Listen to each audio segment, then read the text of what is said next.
voix. C'est lui qui nous a offert cet espace. C'est lui qui a cru en nous, qui a cru en nos artistes, qui a cru en tout ce que nous avons de plus cher, l'art féminin, l'art au masculin, l'art sans sexe, l'art congolais. Merci. Et j'invite donc ici présent le DG de l'Académie des Beaux-Arts, Monsieur le directeur Henri Kalama, à Toulon.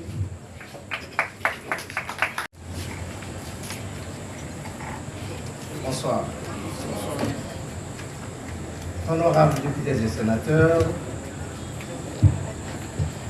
messieurs et mesdames les représentants des corps diplomatiques, mesdames et messieurs les professeurs, chefs de travaux assistants de l'Académie des Beaux-Arts, messieurs les membres du comité de gestion de l'Académie des Beaux-Arts,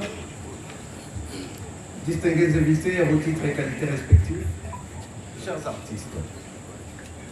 C'est pour nous un réel plaisir de vous accueillir à l'Académie des Beaux-Arts à l'occasion du vernissage de l'exposition Coloésie, un jour, un rêve. Nous vous remercions vivement pour cette marque d'amitié et de sympathie que vous nous manifestez en rehaussant de votre présence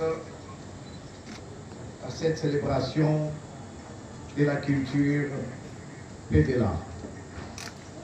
Ce soir, cette fête nous est offerte principalement par trois artistes.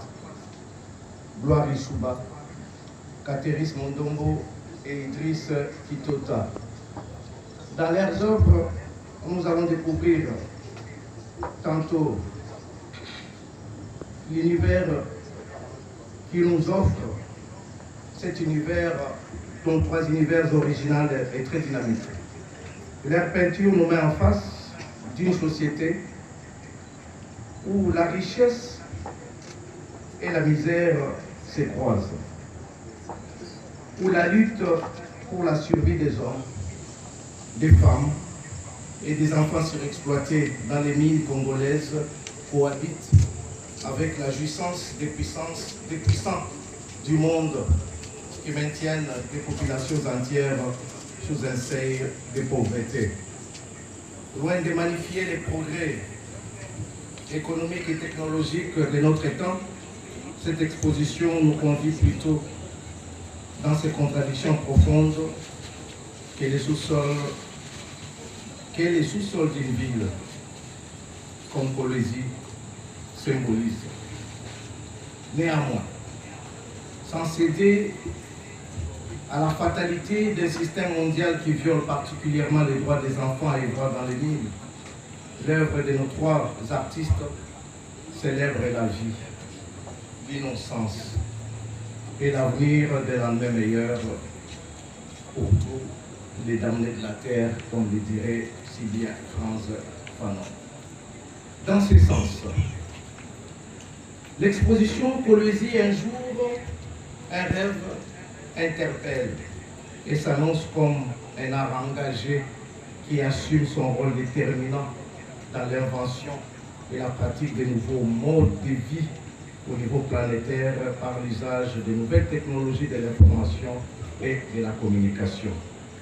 De cet engagement, les trois jeunes artistes se révèlent être à la fois des griots qui dénoncent les mots sociaux et s'avèrent aussi être des centres de valeurs qu'il faut magnifier pour bâtir un monde plus fraternel.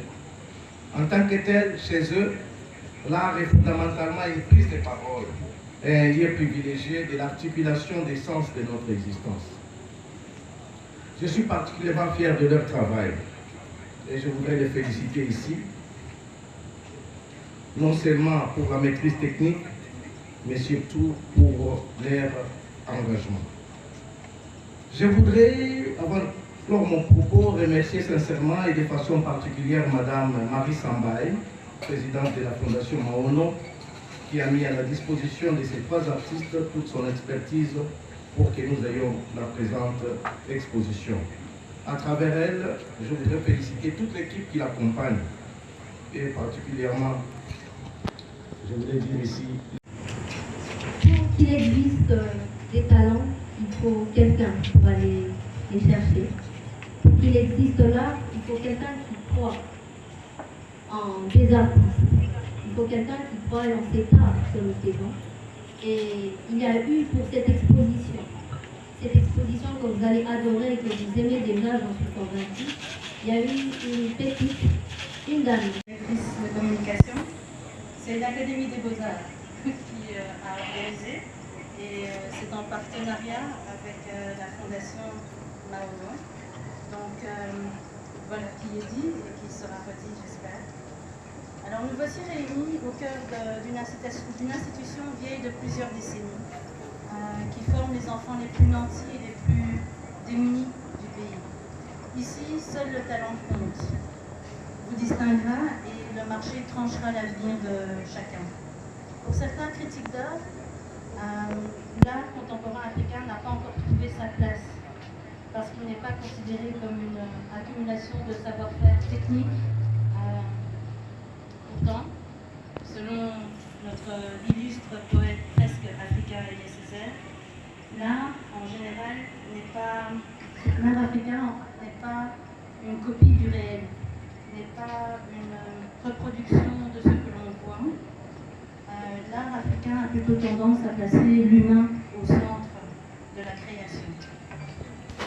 Alors cette affirmation est vraie pour le meilleur de l'art occidental, mais aussi vraie pour l'art africain, notre savoir-faire.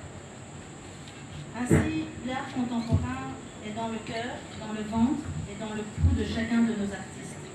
Leurs œuvres transpirent leur interprétation de la réalité. Gloire Issouba, Idriss Kitota et... j'ai un peu. Voilà. Et Mondombo, qui n'est pas parmi nous. Monsieur, distingués invités, j'espère que vous m'entendez bien parce que ma voix ne porte pas très bien.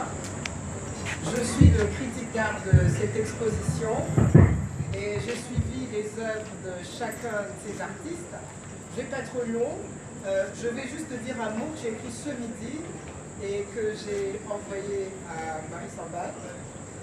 Et je commence par remercier l'Académie des Beaux-Arts aussi de l'opportunité qu'il nous donne, ainsi que son directeur général, M. Henri Kalama, et sa collègue, M. Henri Kalama.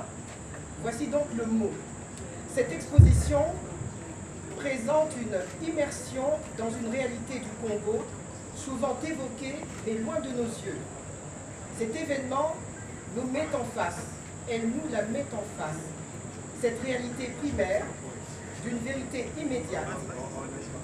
Les artistes nous livrent ici un travail au corps à corps. C'est une lutte pour montrer ce que nous cache la diversion automatique des écrans de nos téléphones portables. Eux-mêmes, symboles complices de la violence muette de nos terres. Dans cette expo, nul ne peut échapper au vaste challenge qui se dresse devant nous, abdiquer ou assumer. Dans les deux cas, notre courage est convoqué. Simplement. Merci.